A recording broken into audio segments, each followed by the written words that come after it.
உங்களுக்கு பிடித்த சமையல் சேனலுக்கு உங்களை அன்புடன் வரவேற்கிறேன். இன்றைக்கி நம்ம ரிப்பன் பக்கோடா எப்படி செய்கிறதுன்னு பார்க்கலாம் வாங்க. இது பாருங்கள், கிறிஸ்பியாக இருக்கும். இந்த பக்கோடா எப்படி இருக்குது பார்த்தீங்களா? இது எப்படி செய்யலான்னு நம்ம பார்க்கலாம். இப்போ நம்ம எப்படி ரிப்பன் பக்கோடா செய்யலான்னு பார்த்துக்கலாம்.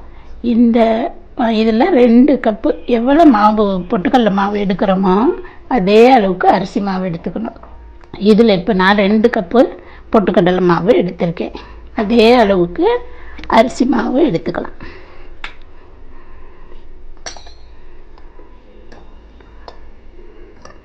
இது அரிசி மாவு நல்லா கழுவி காய வச்சு நான் அரைச்சி மிஷினில் கொடுத்து அரைச்சி வச்சுருக்கேன்.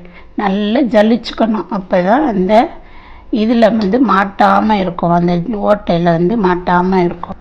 இப்போ நான் பொட்டுக்கடலை மாவு 2 இது எடுத்திருக்கேன். அதே அளவுக்கு அரிசி மாவு எடுத்திருக்கேன்.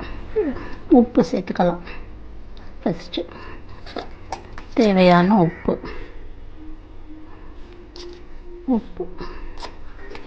எள்ளு 2 ஸ்பூன் எள்ளு சேர்த்துப்போம். 2 ஸ்பூன் எள்ளு சேர்த்துப்போம். தேவையான மிளகாத்தூள், காரத்துக்கு மிளகாத்தூள், வெறும் மிளகாத்தூள் 2 ஸ்பூன். பெருங்காயம் தேவையான அளவு. இதில் எல்லாத்தையும் இது பண்ணி கலக்கிக்கிட்டு இதில் டால்டாவோ இல்லை நீங்கள் வெண்ணெய் வச்சுருந்தாலும் வெண்ணெயும், டால்டா வச்சுருந்தா டால்டாவோ உருக்கி ஊற்றிக்கலாம். என்கிட்ட இப்போ டால்டா இருக்குது. நான் டால்டாவை உருக்கி இதில் சேர்த்துக்கிறேன். உங்கள்கிட்ட பட்டர் இருந்தால் பட்டர் உருக்கி சேர்த்துக்கோங்க. ஆனால் உருக்கி தான் சேர்க்கணும். ஏன்னு கேட்டால் கொஞ்சம் கட்டியாக இருந்துச்சு அப்படின்னாக்கா தெரிக்கும் மேலே, வேறு ஒன்றும் இல்லை.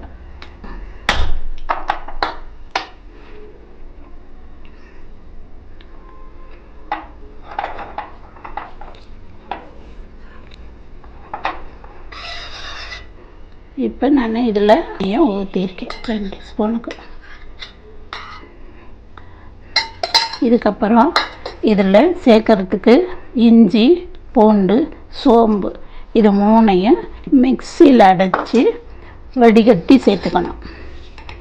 இதில் அரைச்சி வச்சுருக்க பூண்டு, சோம்பு, இஞ்சி எல்லாத்தையும் அரைச்சி இதை கொஞ்சம் இப்படி வடிகட்டிக்கணும். ஏன்னா இதில் அடைக்காமல் இருக்கும். அப்போ தான் இதுக்கப்புறம் மாவை நல்லா பிசைஞ்சு எடுத்துக்கணும். கொஞ்சம் கொஞ்சமாக தண்ணி தெளித்து மாவை கரெக்டான பதத்துக்கு பிசைஞ்சுக்கணும். முறுக்கு புளிகிற மாதிரி அளவுக்கு எடுத்துக்கணும்.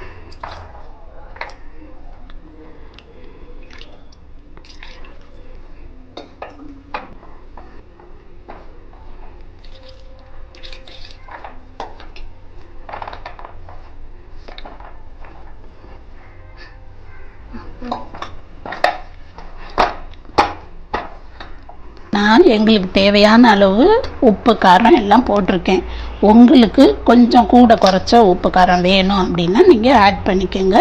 வாயில் போட்டு டேஸ்ட் கொஞ்சம் பார்த்துக்கோங்க. பார்த்துட்டு அதுக்கப்புறமா நீங்கள் புளிய சரியாக இருக்கும். இப்போ பாருங்கள், இந்த அளவுக்கு நம்மளுக்கு கை எப்படி அமுக்கிற அளவுக்கு இருக்கா, இந்த அளவு பண்ணிக்கணும். இப்போ நம்மளுக்கு இப்படி உருட்டை கரெக்டாக வரும். இந்த அளவுக்கு பண்ணிவிட்டு இதை அப்படியே அழுத்தி வச்சுட்டு இப்போ நம்ம எண்ணெய் ஊற்றிக்குவோம். கடாயை வச்சு எண்ணெய் ஊற்றிப்போம்.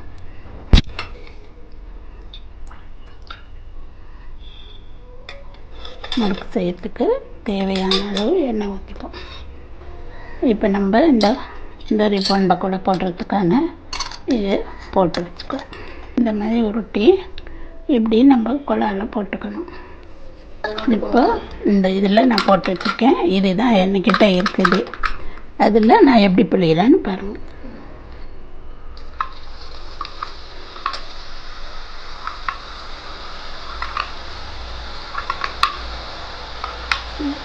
இது நல்லா இந்த மாதிரி கொஞ்சம் மேலே ஒன்று அப்படியே கொஞ்சம் அனல் அடிக்காமல் கொஞ்சம் மேலே தூக்கி இப்படியே பிழிஞ்சுக்கோங்க.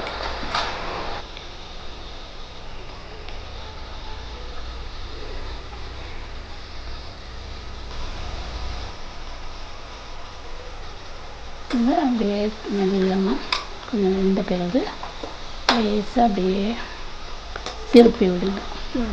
அப்படியே இந்த மாதிரி நல்லா அப்படியே திருப்பி விட்டுருவாங்க.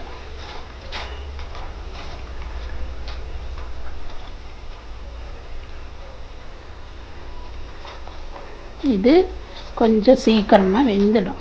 இப்போ இந்த சடசடப்பெல்லாம் அடங்கி இந்த மாதிரி வெந்ததும் எடுத்திங்கன்னா கரெக்டாக இருக்கும் உங்களுக்கு. இதை கொஞ்சம் டீப் பண்ணிக்கோங்க. எண்ணெயை நல்லா வடிச்சிட்டு இப்படி எடுத்து போட்டுக்கோங்க. 2 டம்ளர் மாவுக்கு நமக்கு இவ்வளோ ரிப்பன் பக்கோடா வந்திருக்கு. இதை நீங்களும் வீட்டில் செஞ்சு பார்த்துட்டு உங்களுக்கு பிடிச்சிருந்தது அப்படின்னாக்கா கமெண்ட் பண்ணுங்கள், சப்ஸ்கிரைப் பண்ணுங்கள். நன்றி.